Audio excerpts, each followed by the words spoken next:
Hello guys, আসসালামু আলাইকুম। সবাই কেমন আছো বন্ধুরা? আশা করি সবাই খুবই ভালো আছো। আমি আল্লাহর রহমতে অনেক ভালো আছি। চলে এসেছি তোমাদের মাঝে আরেকটি রেসিপি নিয়ে। আজকে রেসিপিটা হতে যাচ্ছে ঢেঁড়স। তো ঢেঁড়সটা কিভাবে রান্না করবো তোমরা দেখে বুঝতে পারছো। আজকে ঢেঁড়সটা একটু বড় বড় করে কেটে নিয়েছি বন্ধুরা। আজকে ঢেঁড়সটা রান্না করবো তেল ছাড়া।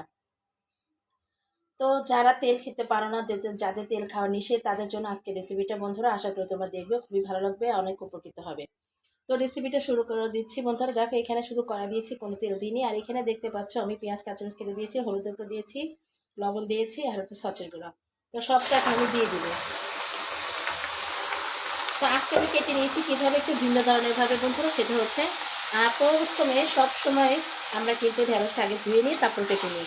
বাট আজকে কিন্তু আমরা ঢেঁড়সটা আগে কেটে নিয়েছি, পরে আমরা ধুয়েছি। ধোয়ার পরে যে দেখো কিছুটা পানি এটার সাথে থেকে গেছে। তো কোনো সমস্যা নেই, যেহেতু আজকে আমরা তেলটা ইউজ করব না, সেহেতু আজকে এভাবে রান্নাটা করব। খুব ইজিভাবে আর খুব সুন্দরভাবে আজকে রান্নাটা হয়ে যাবে।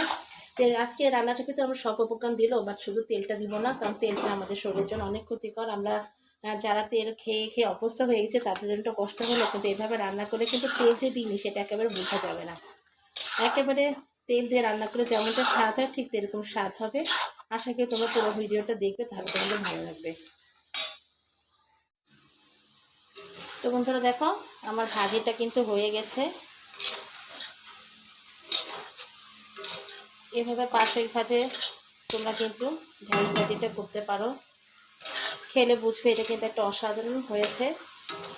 তেল ছাড়া ভাজির এরকম খাওয়াটাও কিন্তু একটা টেস্টের ব্যাপার বন্ধুরা। সময় থাকলে একবার করে খেয়ে দেখো।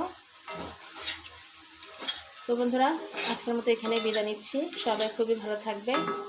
আর এই ভাজিটা কেমন হচ্ছে অবশ্যই কমেন্ট বক্সে লিখে জানাবে। আশা করি তোমাদের বিন্দু মাত্র হলেও ভালো লাগবে।